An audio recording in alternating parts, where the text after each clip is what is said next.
All right, hi everyone. Welcome to our webinar. This is Reporting from the AGU Fall Meeting, a guide for first-timers. If you're just joining us, you can join the conference line by using this dial-in number and participant code, or you can also use the audio on your computer.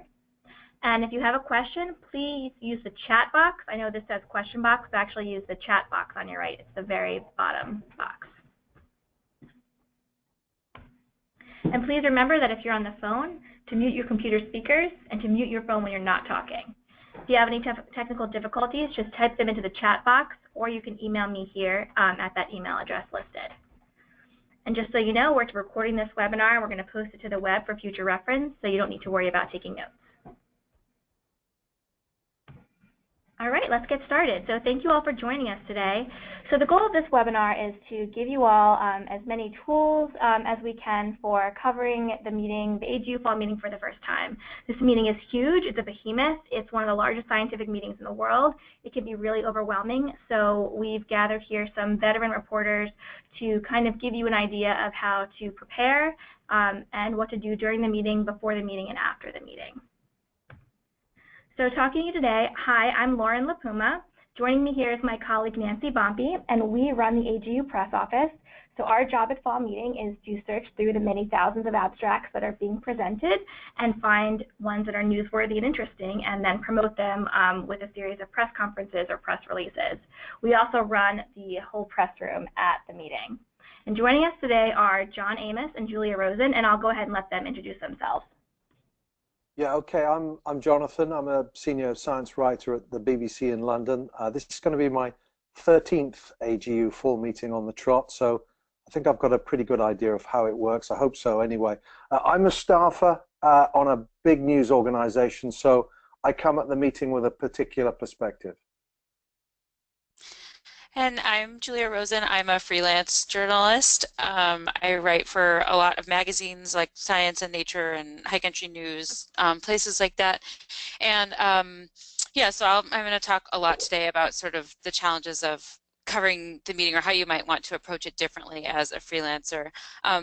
I've been coming to the meeting for about a decade, but for the first half of that, I was a scientist, so I did a PhD in geology before I became a writer. And so when we get to the question and answers part, if you have any questions about what it's like for scientists who are attending the meeting, I can try to answer those questions as well. Great. So to get started, thank you, John and Julia, for joining us. I'm just going to give you a quick overview of some information about the Fall Meeting itself, and then about the press operation that we run. So the AGU Fall Meeting is the largest gathering of Earth and space scientists in the world. It's one of the biggest scientific meetings in general. We regularly draw more than 20,000 attendees. This year, there are more than 1,800 sessions scheduled. About 2/3 of those are poster sessions, and 1/3 are oral sessions. And right now, we have more than 22,000 abstracts that have been submitted that will be presented at the meeting. The meeting takes place over 5 full days, Monday through Friday. So it's a lot of content, a lot going on. The scientific program is organized based on scientific disciplines. So there are 24 main scientific disciplines, or what we call topic areas, that the meeting is organized around. These range from, I haven't listed all of them here because there wasn't space, but there are things like atmospheric science, ocean science, natural hazards, planetary science, heliophysics, things like that. So each session that you go to will be organized under one of these 24 topic areas. But in addition to those, there are also some general sessions and sessions that are more multidisciplinary. So there are several keynote lectures that are going to take place throughout the week. These are very broad, often given by very prominent people in the Earth and space sciences. Then there are also union and town hall sessions. Union sessions are more multidisciplinary. They're not necessarily new research. They're often, looking back at areas of research or reviews of certain missions or projects. The town hall sessions are an opportunity for government agencies or research institutions to talk about a project they're working on and get feedback from the larger AGU community.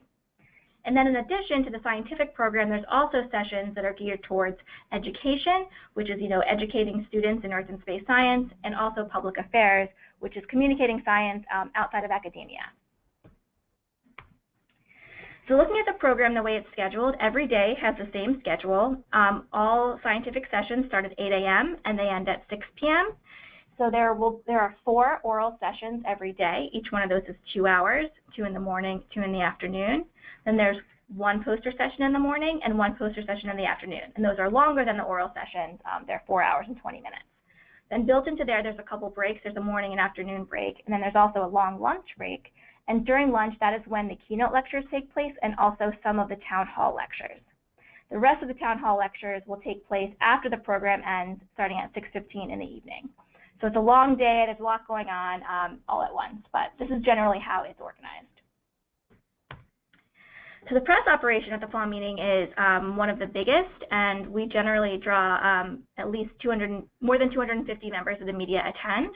These include staff reporters, freelance reporters, science bloggers, public information officers or press officers of other research institutions or universities. We get authors, filmmakers, photo and video journalists, and even journalism students and educators come as well. So the whole hub, the nerve center of the press operation, is the press room.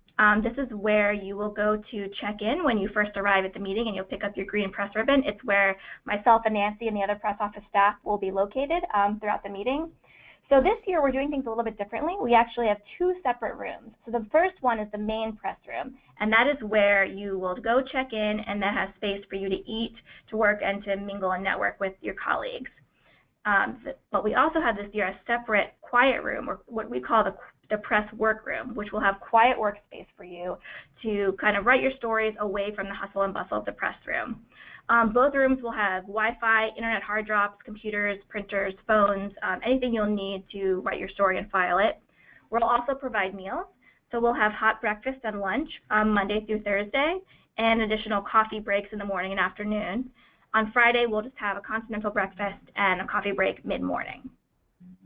We also have this year 4 quiet rooms that will be available for you to do interviews one-on-one, either in person or on the phone. And I'll tell you more about those in just a second.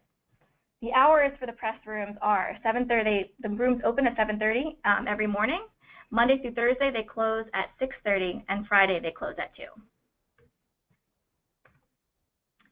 So what we have done this year is we've put together a series of press conferences and press events to help you guys report on new developments in the earth and space sciences that are being presented at the meeting. Most of these are press conferences where a scientist or a panel of scientists will present new research results. But in addition to that, we also have several workshops planned, which will provide background information on an upcoming mission or area of research that may be in the news in the next year or so. We also have several media availabilities planned, and these are opportunities where people who are prominent in the earth and space sciences will become available to you to answer questions. For example, we'll have AGU leaders be made available and some of the speakers from the keynote lectures. The final schedule of all the press events, all our press conferences, will be announced 1 week before the meeting, which is December 4th. They all take place Monday through Thursday from 8 a.m. to 6 p.m. There's no press events on Friday. Each one is 45 minutes long. We have about 20 minutes of speaking time, and we leave 20 to 25 minutes for question and answer. All the events are streamed live on the web, and then they're archived on the AGU YouTube channel for future reference. In addition to all these press events, we also will be issuing some press releases at the meeting, and we will have a tip sheet available of other presentations we found that might be newsworthy. So I wanted to take a quick note, talk about the convention center. So this year is a change for us at AGU. We usually are in San Francisco. This year we're in New Orleans, and the New Orleans Convention Center is the way it's designed is a one long skinny building. It is literally a mile from end to end. So it takes a long time to get from one end to the other. So I know John and Julia will talk about this a little later, but keep that in mind when you're planning out what sessions you're going to go to. The good thing is that the press operation, the press room, the press conference room are all right smack dab in the middle on the 3rd floor. So hopefully you shouldn't have to walk from one end to the other in a single day, but that could change. Here's a little schematic of where our rooms are located, and when you arrive at the meeting, we'll give you this in print as well. So the press room and the press conference room. So right here is the press room, the press workroom, and the press conference room. They're all right next to each other, making this L shape. One of our quiet rooms is right down the hall, and then we have several other quiet rooms which are actually on the second floor and a little further away. But more information about the room locations in the quiet room will be sent out to an immediate advisory before the meeting starts. Okay, so now I'm going to turn it over to John and Julia, and they're going to start off talking about how to prepare before the meeting. Okay, I think I'm first up, John Amos here, and I'm hoping that when I press the button that the slides are going to go forward, which they do, which is terrific. Anyway, AGU is one of the key events in my calendar. It's a multidisciplinary meeting, so there's lots of different people from different fields, and that means there's more stories than you can shake a stick at. I normally come with a teammate. I've done that in the last few years simply because the meeting's grown so big, and this year my partner is going to be Victoria Gill. So when you see us in the newsroom, do come and say hi to us. Last year, my colleague and I filed a total of 16 stories for online radio and television. Not all at the meeting, I should add, and we made about 3/4 of an hour of magazine style radio for the World Service. So there's a lot of material that you can produce both at the meeting, but then save it for afterwards as well. Not everything you do at the meeting is about writing news stories. That's very important. One of the important reasons that I go is to make and thank contacts. For a European, this is very important because I'm coming to North America. There are a lot of American funding agencies that are doing sciences in the earth sciences and the planetary sciences, and I will write about their papers during the year, and this is my opportunity to see those scientists and say thanks. This is the face that was on the phone when we spoke about 4 months ago. Also, AGU is a great place to get educated in stuff. You never stop learning. And while you may not be writing a story on a particular topic, this time the knowledge that you pick up in passing could put you in great stead further down the road. So always have your ears pinned back. When you're in a session, just kind of think about, okay, I'm not writing the meeting, but maybe I'll jot down a name or a session title or whatever it is as an aid memoir for the future, because it could be that in the future my editor asks me, yeah, I want you to write about that subject. Now, it's gone a bit too fast there. The program, as Lauren said, it is massive, okay? It is absolutely huge. 20,000 odd abstracts, more than that. You cannot read them all, nor should you read them all. It's very important, okay? I want to start with a word of caution about the search tool and the personal itinerary. These are tools that you have on the meeting website. So the search tool is your friend, but beware of saving a long list of possibles in the personal itinerary. Now, down the years, I've lost too many lists to the headaches of online software. So my advice is make your long list in a separate document and maybe jot down the session number and the abstract title when you come to build your short list. And then you can make a personal itinerary. There'll be an app for the meeting as well, and you can import that into the app, which is really kind of cool. When you're moving around, you can check where you've got to be next. In terms of navigating the program, start with what you know. So we all have beats, that we all have subjects that we like to write about time and time again. Start there. I write about ice a lot, so I may look at all of the cryosphere abstract titles, and I stress the titles. I don't read all of the abstracts. When I see a title that I like the look of, or I see a title that is authored by a scientist that I know very well, that's the moment that I might dive into the abstract itself and see if there is anything there that really piques my interest. If not, I move swiftly on. The other thing to do quite seriously is to avoid what you know won't work for you. Okay, so there are whole areas of science, the earth sciences, planetary sciences, that I don't write about. It's just too big.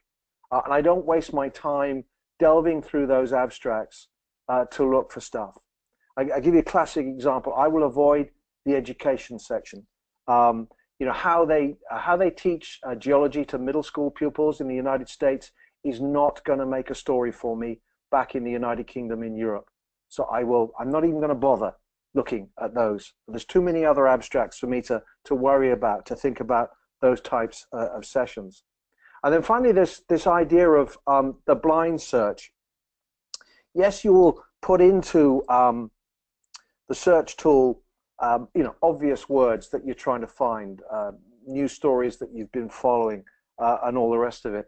But think also about throwing in some, some left field words, like spectacular, like remarkable, like oldest, earliest, youngest, biggest, smallest, mystery.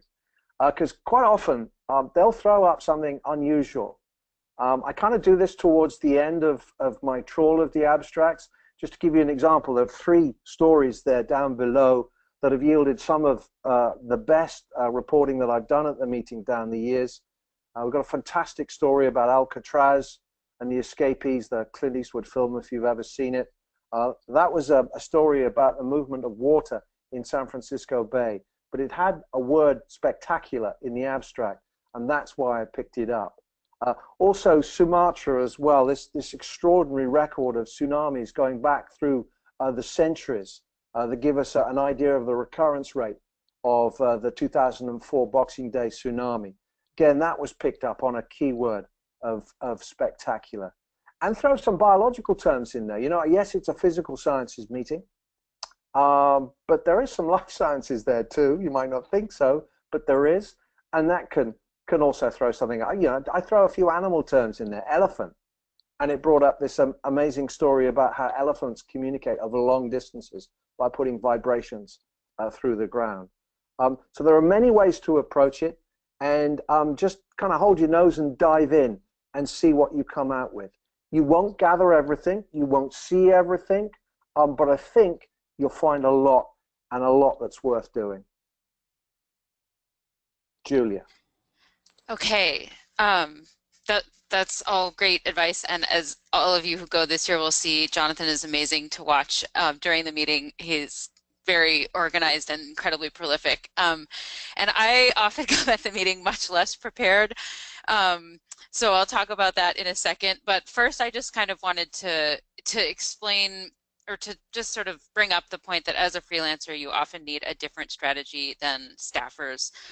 They already have sort of an easy place to put all of their stories. They just need to send a quick email, whereas for many of us, we have to pitch and wait to hear back and stuff like that. So I'll talk a little bit about how I handle that. Another option, if you know you're going and you do have a good working relationship, is to sort of talk with the publication before you go and say, hey, would you be interested in a few stories from me? I'm going to this meeting, and then that can sort of speed up that pitching process, and that can be useful. Either way you do it, I just kind of wanted to say that it's usually, for me, has been a good investment. I pay for myself to go to the meeting. I've never been sent by a publication. And so it usually costs somewhere around $1,000 to go. And by the time it's all said and done, I usually make somewhere between $5,000 and $7,000 from stories that I can trace back in some way to each year's meeting. So at least, it's not to say that I'm a super successful freelancer. I don't make a ton of money, but it's that the meeting is always a good investment. So I just wanted to throw that up there for sort of some motivation. So yeah, as I mentioned, I'm usually pretty underprepared because I just haven't had time to go through everything, but there are a few things that I always try to do before I get to the meeting. One of them is just to at least figure out what I'm going to do on the very first day. So as John mentioned, you can use the search tool to find a few promising sessions. I totally second his suggestions of looking at areas that you like to cover, and just finding a few things to sort of provide some structure for the day. I also will put in a little bit of a plug for sort of these town hall meetings and sort of the sessions where it's not necessarily that brand new science is being presented, but if you want to learn more about a subject, going to a town hall meeting on it can be great for background. And as Lauren mentioned at the beginning, I also try to pay a little bit of attention to session locations so that I don't have myself running back and forth all day. I try to find a group of sessions that I'm interested in that are sort of all in a cluster. The other thing I do before the meeting is if there's a few things that I really want to write about, I search for those and I block out when the important sessions are throughout the week so that as I go into the chaos of the meeting, I don't miss those things that I really want to do. So I try to sort of put in those important things.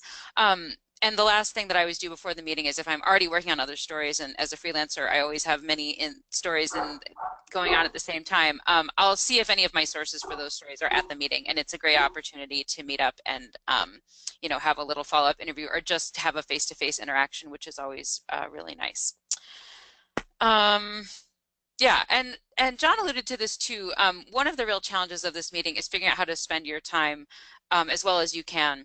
And one of the ways of doing that is sort of trying to figure out which talks are going to be fruitful, and that's really difficult. One of the things that I've found over the years that is really helpful is just, you know, is the title understandable? Like if the title is not understandable, that's often a good indication that you know, it may be a little more in the weeds than something that's going to turn into a really good story.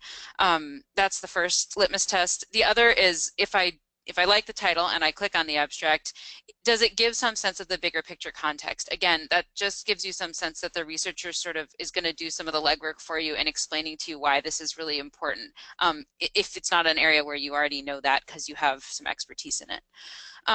One thing about abstracts is, and how conferences work in general, is that when it comes to results, often scientists submit their abstracts many months in advance, and they may not have results yet, but actually part of the reason that scientists go to meetings is to force themselves to finish up some analysis so that they will have results. So if there is nothing listed in the abstract, that doesn't mean that there won't be results at the talk.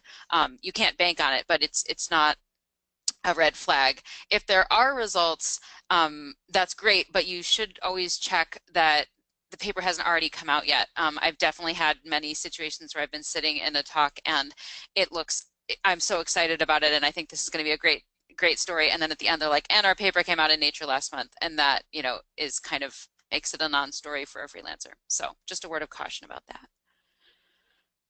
Yeah, that's all I have on that.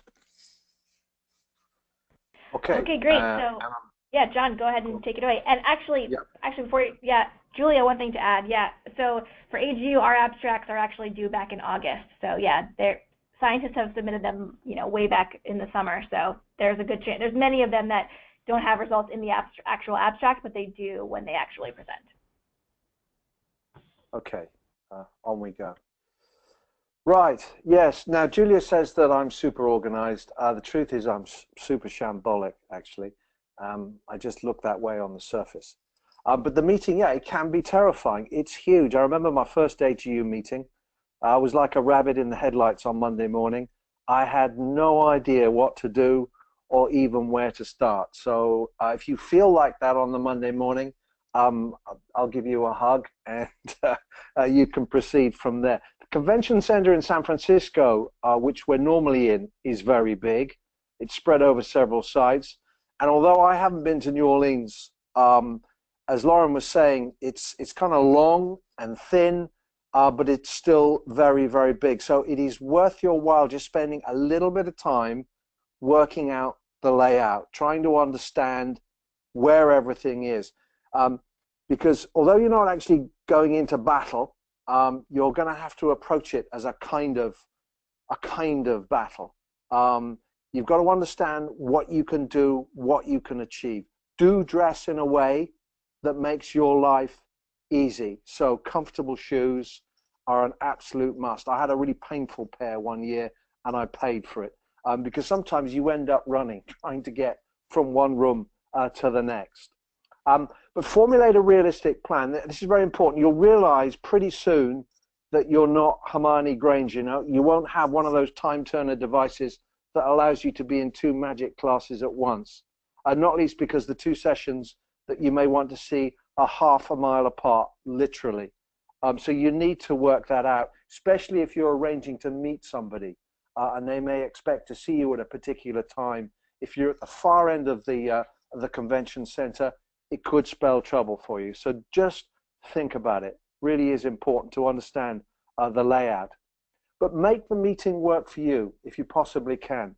You know, excuse my dog. She's She's having a good evening. See if you can get people to come to the press room itself to see if they can do the walking, and you can sit in one place and see 2 or 3 people rather than go and walk down the long corridors that are there in New Orleans. And if this is your first meeting, there is, as I say, a danger that you'll freeze on Monday morning. And what I like to say to everybody is kind of think of yourself as a grizzly standing there in the river. You've got salmon jumping past you, left, right, and center, and you think, which one do I grab? And you kind of end up thinking, oh, I don't know. Just grab one. If you've got to produce a story on the first day, grab something, do something, because you will feel so much better having got off to a start. It'll make the rest of the week seem so much easier. And that's what I did on my very first day, my very first meeting. I found a story about glaciers, and I just did it. Wasn't a great story, don't remember much about it, but it got me going. Now the press conferences, again, a bit like the abstracts, don't go to them all. Some will be interesting to you, some won't. They can be a bit hit and miss. Nancy will testify to this. Just ask her when you're in New Orleans about the colors of rainbows. We had a press conference on that a few years back, and it went spectacularly and hysterically wrong. And it remains one of my AGU moments of all time. It was brilliant, but utterly useless in terms of delivering a story. Thanks, John. Thanks for bringing that up. You remember, it was great. It really, really was. Well, 1 or 2 people actually wrote it up, and I take my hat off to them because I didn't understand. I didn't understand what he was talking about, but it was very, very funny. If you find that there's a press conference that you want to cover and you need to be somewhere else, you can leave a tape recorder running in the room. There's a flight box at the back that you can plug into if you have that kind of equipment. But also, as Lauren said, they are recorded anyway in Vision, so you can come back to them later. But what I would suggest is that you go and pick up some of the, or arrange for somebody, a friend, to go and pick up some of the printed materials at the back of the room. This might be a press release or a background briefing document. Those types of things tend to go quite fast, and they're also useful if you want to write that particular story up. I'll be there recording for radio, and if there are any other radio reporters who are there, I'm very happy to kind of work with you because you'll want a one-on-one with an individual, and so we can divide up the panelists. I'll take one, you take the other, and then we'll swap over. And I do say, that there is a lot to be said for working as a pack, as a team. I mean, I may say this, of course, but down the years, I've made great friends at AGU. People who, notionally are in competition with the BBC, but we do work together. We do help each other out. One of the things that I kind of advise is that you sit in the same place every day in the newsroom, because then when people turn up, they'll know where to go, where to send people. Or if I'm sitting next to the same people every day, I can take a message. If I happen to be in the newsroom and they're out and an interview turns up 10 minutes early, I can say, hey, yeah, she'll be along in just 10 or 15 minutes. Now, as the meeting goes on, there's a large table with press releases, all sorts of documents that the PRs and the universities that come and bring to the meeting, and they leave them on these tables. Have a general scan of them. There may be some nugget tucked away in there, or there may be some background briefing that you think, I'll take that away because I know I'll need it in the future. There's a daily newspaper that's produced by the meeting. Grab hold of one of them. There could be something tucked away in there that everybody's missed. And also keep an eye on the hashtag on Twitter, AGU17. Last year, I got a fantastic story off Twitter about some enormous sediment slide off California. It was a terrific story, really was. Came off Twitter just because I saw the hashtag and people were talking about it. And accept the invitations to the receptions in the evening. There are quite a few of them. There's free beer for one thing, and free food, but also they're great networking occasions. There's also beer o'clock in the afternoon. Lauren didn't mention this, but at about 3 in the afternoon, that break in the afternoon, I'm hoping we'll have beer in New Orleans. It happens in San Francisco. It's one tradition I hope they're going to bring down to New Orleans. And walk the poster halls. This is quite important. When they submit abstracts, as Julia said, they often don't really know what they're going to say because they're submitted so early. It's only when they get to the meeting that you actually see what the story is. So if you get a chance to go into the poster halls, walk quickly down the corridors, scan left, scan right, look for standout statements, look for crazy pictures, and then stop and say, hey, what's that? What's the story?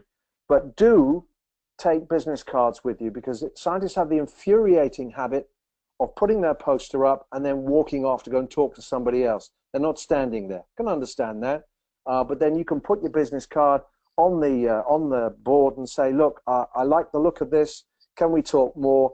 Here are my contact details. I'm in the press room. If you're passing, please call in. And in general, I know it's a busy week. You'll be under a lot of pressure, but do take those 2 minutes. Try to take those 2 minutes to talk to people when they want to have a conversation with you, because you never know when somebody just might plant that seed in your head that is the next great feature, just from a casual conversation. I know I run a lot around the meeting, but I do try and make myself stop and have conversations. Julia. Great. That's all great advice. I'll try not to repeat too much of it.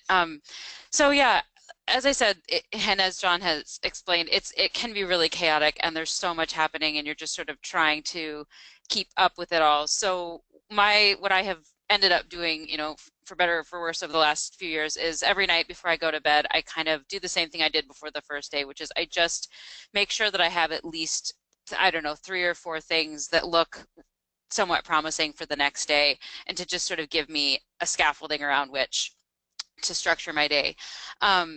As a freelancer, my advice is to avoid press conferences, although many of them are great.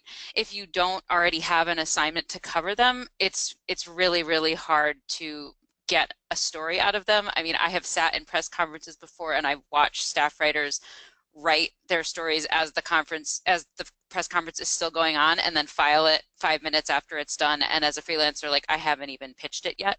So for me, going to press conferences is really not a useful way of spending my time at the meeting, unless I'm just generally interested in that topic and want to learn about it, or unless I have an assignment from a magazine to cover it.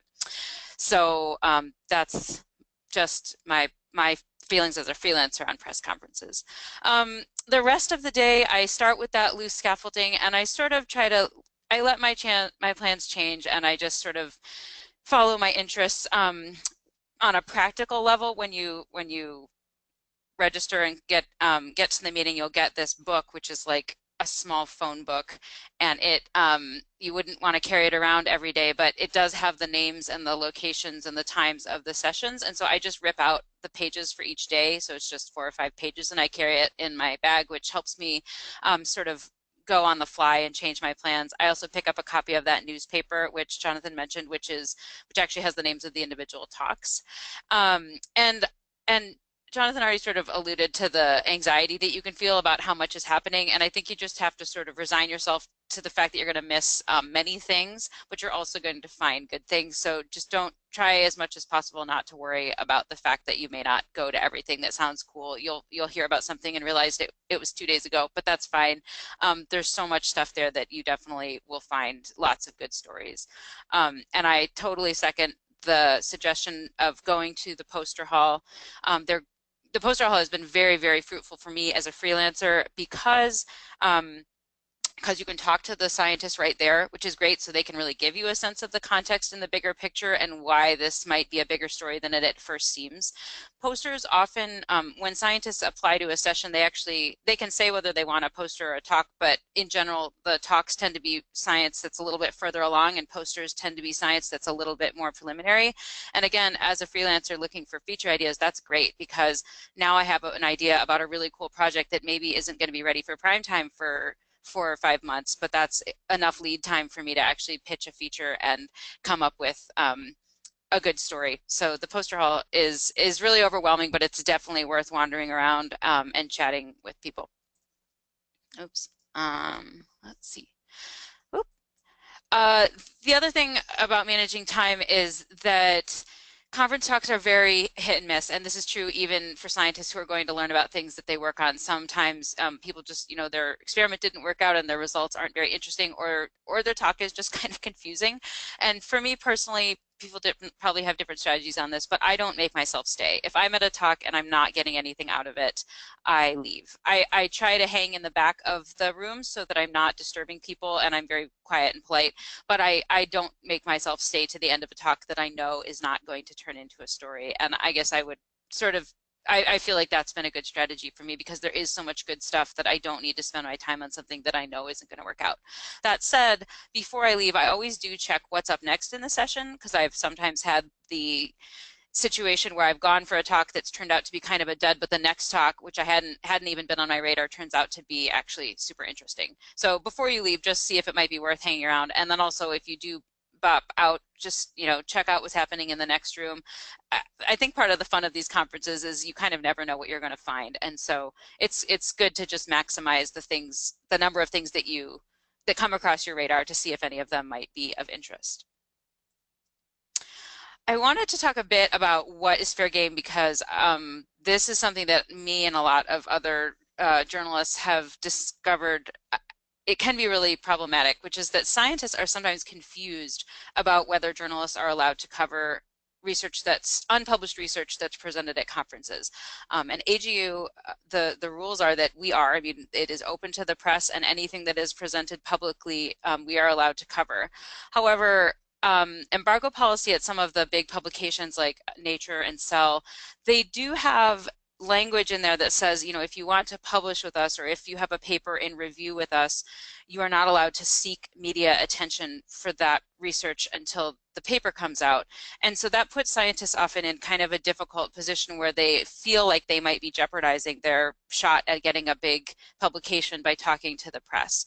So the way that I think the sort of state of affairs is that you can write about the research, legally, quote unquote, but only using the material from their talk or their poster. If you reach out to the scientist and they say, I don't think I'm supposed to talk to you because this paper is in review at Nature, there is a danger that you may anger those scientists. If they say, I don't want to talk to you and I'd rather that you not write about this, you can, but it may create some tension with that scientist, which depending if this is like your beat, you may want to factor that in. It's really hard as a freelancer, I think, because sometimes, they'll often say, can you wait until my paper comes out? And as a freelancer, if a paper comes out and it's on the press alerts that go out to all the journalists, as a freelancer, you kind of lose your shot at that story because most places have staff writers that cover all the stories all the papers that are coming out with the press release. So part of the reason to go to a conference is to get a story that's not being publicized to every science journalist on the planet. But again, I think it's just kind of it has to be a personal decision about what that scientist reaction is and how comfortable you feel sort of pushing the story through anyway. And on this topic, there's a very interesting story today on the Open Notebook, which is a website that's just dedicated to science journalism or science writing.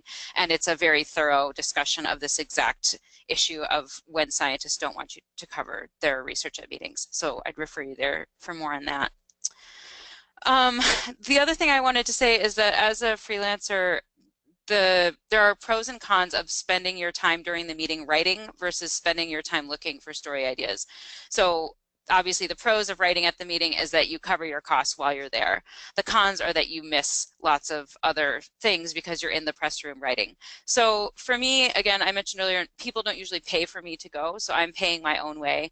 And what I have found works best for me financially is to get as many story ideas as I can and then sell them over the next several years. And so it's really to my advantage to spend as much time as possible going to talks and going to posters and getting more story ideas. So what I usually do is I'll usually find a story early in the week and I try to bang it out like at night on Monday or Tuesday. And that sort of pays for my costs. And then if nobody else has paid for my travel, then I just sort of will politely, if editors say, hey, are you at AGU? Do you want to cover this for me? I'll sort of see if I can do it the following week, or I'll just politely decline, because my goal when I'm there is to get as many story ideas as I can. And I've found as a freelancer that that is the most useful way for me to approach the story. But again, there's a balance, so it's just up to you how you want to manage it. The last thing that I just wanted to mention is that during the meeting, it's very chaotic. There's a lot going on. My brain feels like it's going to explode usually by like the end of the day on Tuesday. So some of the things I do to stay sane is in the back of my notebook, I just keep a running list of all the promising story ideas, because I literally by Thursday will have forgotten the idea I was really excited about on Monday. Towards the end of the week, if I'm really excited about an idea and I think it is something that I'm going to want to pursue, I'll try to catch the researcher before they leave, and we'll just meet up at a coffee break and have a little interview, and then I sort of get that out of the way. And scientists are usually very happy to oblige. And then again, towards the end of the week, if there are short news stories that I want to write the following week, I'll pitch those, because I've found that if it's a story that no other journalist is on, if you're the only person reporting on it, most publications are happy to have that story, you know, a week afterwards. A month or so afterwards, they might be like, oh, that was too long ago. But it's very, very possible to sell stories that are sort of news coverage of the conference the week after the conference. So I'll sort of start getting my ducks in a row for those assignments towards the end of the meeting as well. Okay, so some final thoughts about what happens when you go home.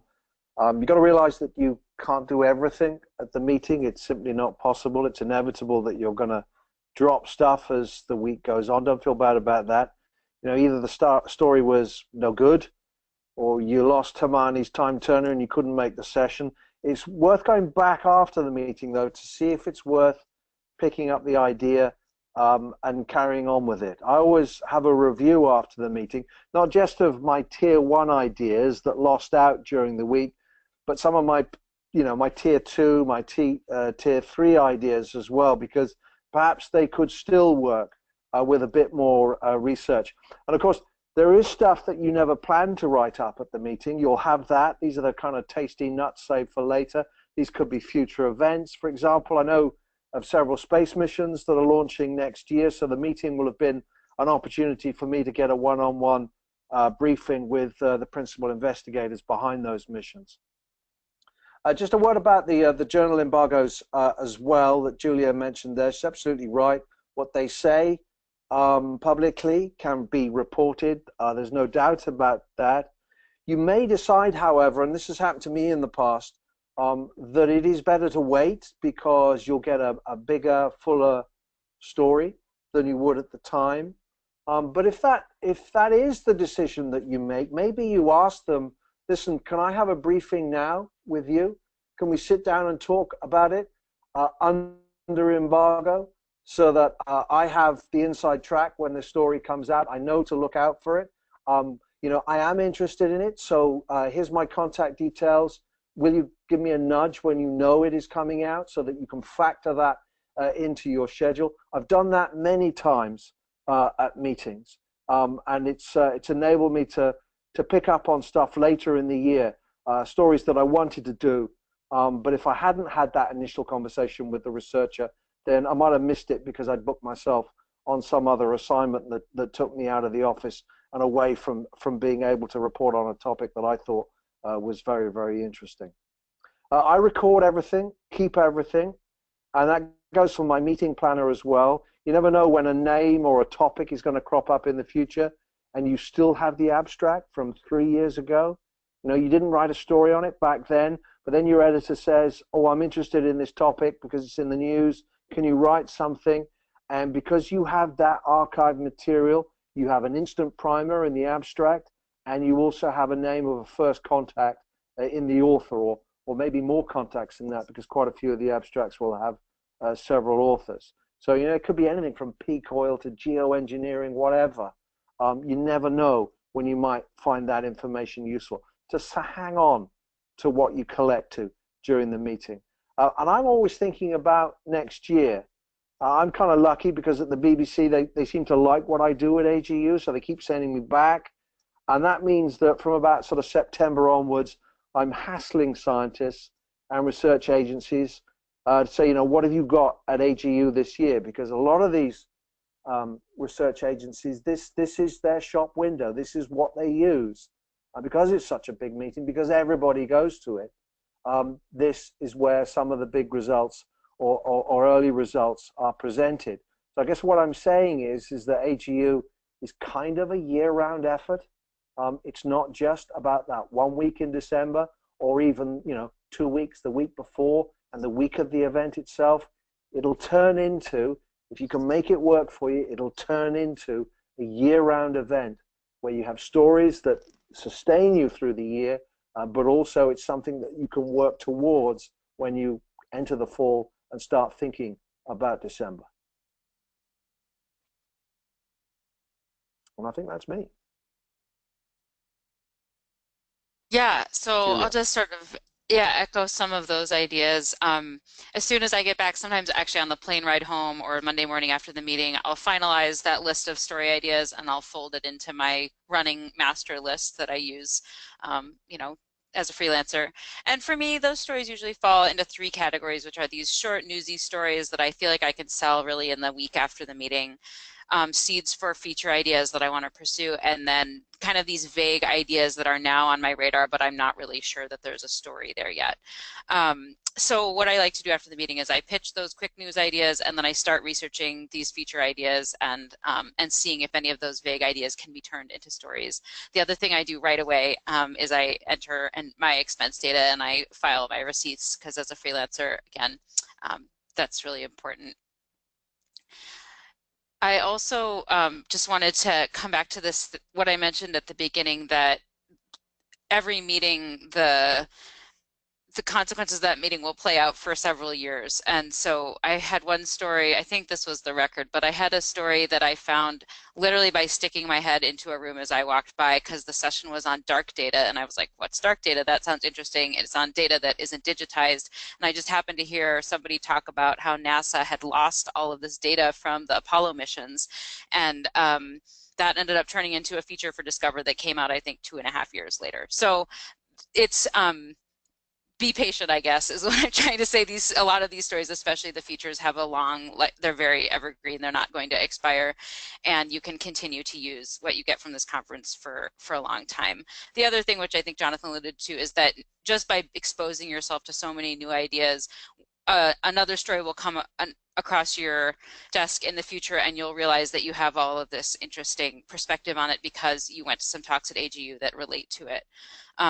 The conference is also a great place to sort of find sources for future stories. So, you know, I always remember the scientists who were very, very eloquent, and I try to go back to them if I have a story on a subject that I know they're an expert in. Or even sometimes I will look back at the program at sessions that I didn't go to, but just to see who the speakers were and who the conveners are. Often the conveners are people who have a really good handle on the field, so they make for really good outside sources if you want somebody who has a lot of perspective and expertise, you know, to comment on a study by an individual scientist. So the conference program remains online for forever, as far as I know. And so you can always go back and sort of see what the sessions were and what the talks were and who were the presenters when you're looking for sources on specific subjects going forward.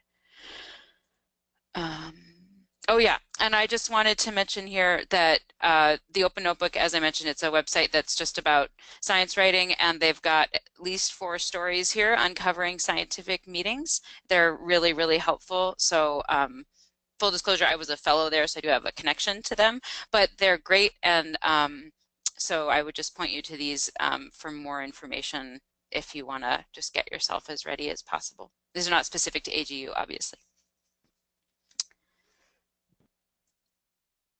Okay, great. So really quickly, I'll just give you some last parting thoughts before we go to questions.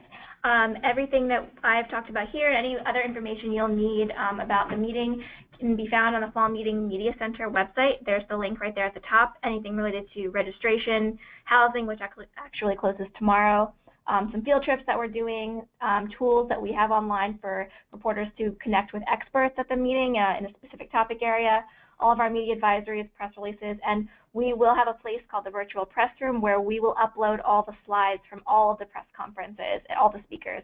So you can download them right there, and information on how to stream the press conferences live. And then when you're on site, the public information team, again, is myself and Nancy, also Larry O'Hanlon, who is our social media specialist, and Olivia Trotti, who is our public information intern. So we're the people to talk to if you need something, and you can always email us at news@agu.org. And now we'll open it up for questions. So if you have a question, just type it into the chat box on the very bottom side of your screen, right-hand side. Nancy, do we have anything? Not yet, but while we're waiting for people to ask some questions, I have a question for, I guess I'll start with John. So and I know there were a couple PIOs who were tuning in here too. So as a PIO, if I'm coming to the meeting, how can I be useful to reporters, and what do you find useful that PIOs can provide to you, I guess, when you're at the meeting? Yes, some of the information officers sit in the newsroom. They base themselves there, which is tremendously useful if I'm doing a story and I need a contact. And so I think, there's somebody from the USGS there. They'll know who I can speak to about earthquakes, or put me in contact with somebody who might know somebody. And that is really quite useful if they are based in the newsroom. So it's really a gateway to expertise. That's what I've found most useful from them. Great. Julia, did you have anything to add? No, I don't think so. No, it's always nice to meet people, and then I do end up, conversing with them later. But yeah, I don't have anything to add, really. Okay. Well, we have a couple questions on the chat from Emily Chung. I think she has two. She said, "Are the field trips useful for journalists?" So I guess that might be a question for us. So we haven't done a field trip in a while, actually, since I've been at AGU.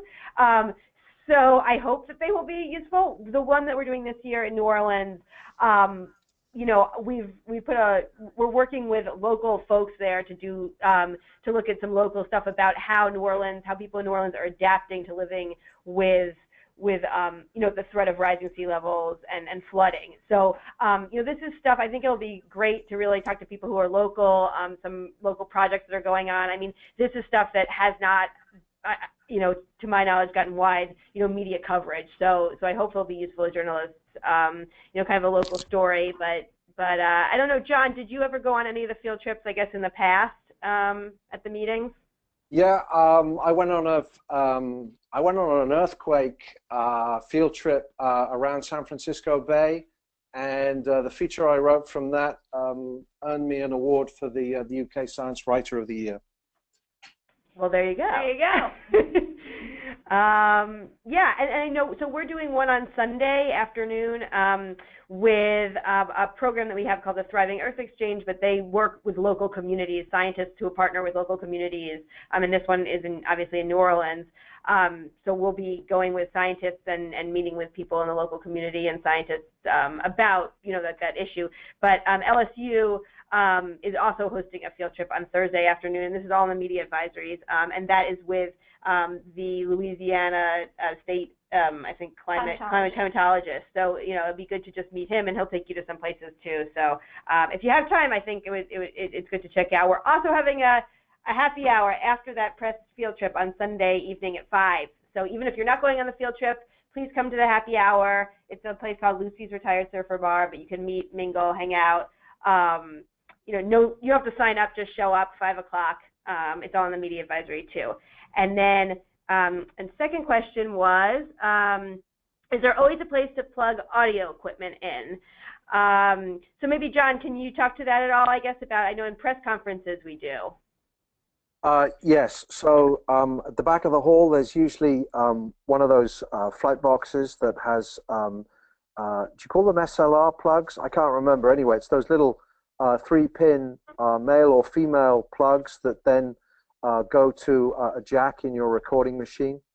And so that takes the audio feed from the panelist direct from their microphones, which in my experience in the past is I've used it for news reports on the BBC.